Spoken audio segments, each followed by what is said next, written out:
জি, ধন্যবাদ। প্রথমত বলবো, জাতীয় গণতান্ত্রিক পার্টি জাগপার প্রতিষ্ঠাতা মরহুম শফিউল আলম প্রধান তার প্রতিষ্ঠা করা জাতীয় গণতান্ত্রিক পার্টি জাগপা, তার মৃত্যুর পর তার মেয়ে ব্যারিস্টার তাসমিয়া প্রধান, ছেলে রাশেদ প্রধান দলকে সুসংগঠিত করছেন, নেতৃত্ব দিচ্ছেন। জন্ম থেকে অদ্যাবধি পর্যন্ত বলবো, জাগপা কারো কাছে মাথা নত করার মতো দল নয়। জাগপা ভিনদেশি কাউকে পৌ মেনে পরিচালিত দল নয়। বিদেশিদের কাছে কোনো সিন্ডিকেটের কাছে বিক্রি হয়ে কাজ করা রাজনৈতিক দল নয়। জাগপা আপোষহীন রাজনৈতিক দল, আধিপত্যবাদের বিরুদ্ধে রুখে দাঁড়াবার রাজনৈতিক দল, অন্যায় অবিচারের বিরুদ্ধে রুখে দাঁড়ানোর মতো রাজনৈতিক দল। আমি যুব জাগপার সভাপতি হিসেবে বলবো, আপনি খুব চমৎকার কথা বলেছেন। আজকে সাহস করে সত্য বলতে হবে। অনেকে বলেছেন, ফেসবুকে বলেছেন যে ধানমন্ডি 32 নম্বর বাড়িটি স্বাধীনতার ঘোষণাকারীর বাড়ি ছিল।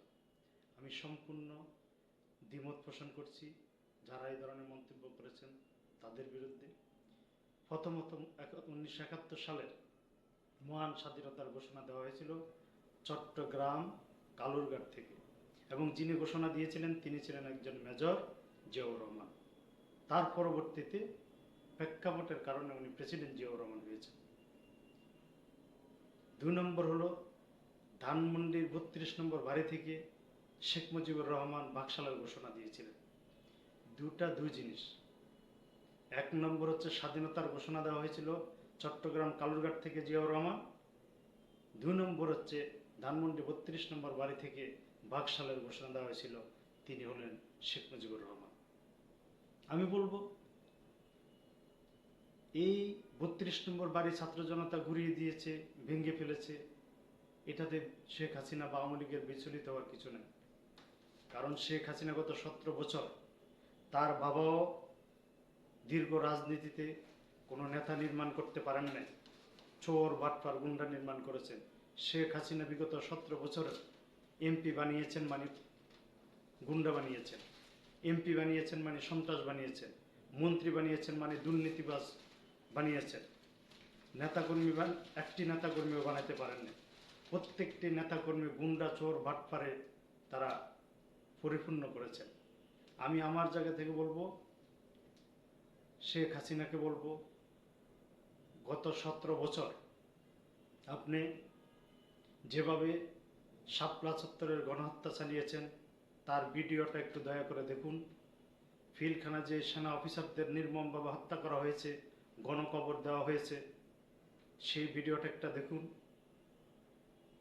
2006 সালে 28 অক্টোবরে যেভাবে আপনার ছাত্রলীগ, যুবলীগ, শ্রমিক লীগ, গুন্ডা পান্ডারা, ছাত্র শিবির সহ অন্যান্য জনতার উপর লগি ভোটা দিয়ে নির্মমভাবে হত্যাকাণ্ড চালিয়েছে, লোমহর্ষক ঘটনা ঘটিয়েছে, আপনি সেই ভিডিওটা দেখুন।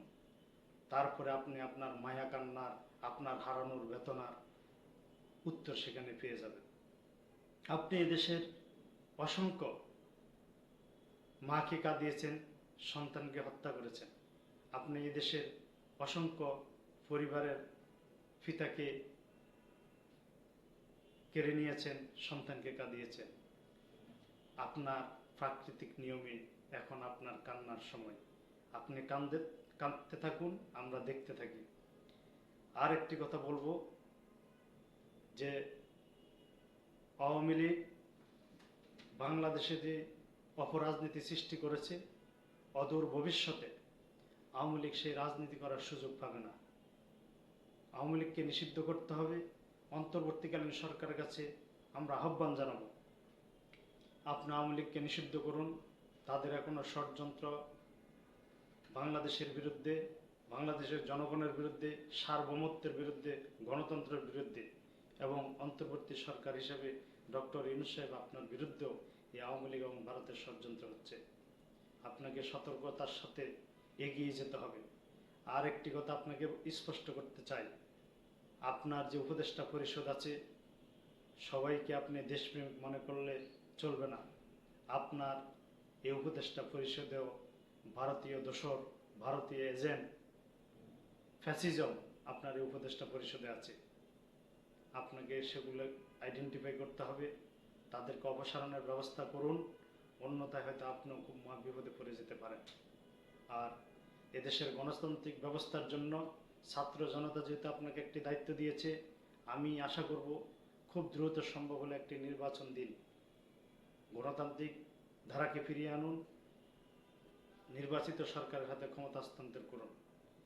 হ্যাঁ, একটি বিষয় আপনি এগুচ্ছেন, সংস্কারের বিষয়, আমরা সেটা জানি। গত 17 বছরে আওয়ামী লীগ যে অন্যায়, অবিচার, জুলুম, নির্যাতন এবং ফ্যাসিজম দ্বারা রাষ্ট্রকে সাজিয়েছে, এই সংস্কার করতে আপনার সময় লাগবে। গত 17 বছরের শাসন আমলের অপশাসন আগামী 50 বছরের সমাধানে সম্ভব নয়। তারপরও আমি বলবো প্রতিনিয়ত এই সংস্কারের ধারা উন্নতির দিকে যাক এবং খুব দ্রুত এর সমাধান হোক, এটা আমরা আশা করি, কামনা করি। আপনাদের সবাইকে ধন্যবাদ। আসসালামু আলাইকুম।